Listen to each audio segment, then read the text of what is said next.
কবরস্থান নীরব ছিল। চারপাশে ছিল এক ভয়ানক নিস্তব্ধতা। হঠাৎ মাটির নিচ থেকে ভেসে এলো এক নারী কণ্ঠ। আমাকে বাঁচাও, আমার নামাজ কোথায়? এটি ছিল একজন ধার্মিক মহিলার কবর, যাকে সবাই বলতো তিনি খুব পরহেজগার ছিলেন। তিনি নিয়মিত নামাজ পড়তেন, মানুষকে উপদেশ দিতেন।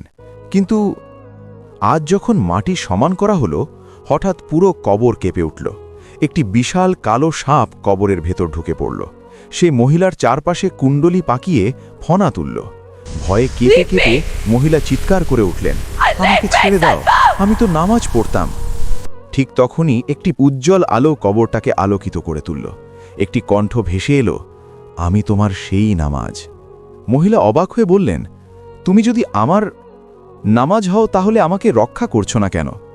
আলো উত্তর দিল, কারণ তুমি আমায় কখনো সম্পূর্ণ করনি। তুমি আমায় পড়তে, কিন্তু তাড়াহুড়ো করে, মনোযোগ ছাড়া, পার্থিব ব্যস্ততায় হারিয়ে যেতে।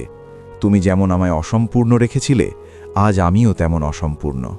এরকম আরও ইসলামিক গল্পের জন্য চ্যানেলটি সাবস্ক্রাইব করুন এবং ভিডিওটি লাইক ও কমেন্ট করতে ভুলবেন না।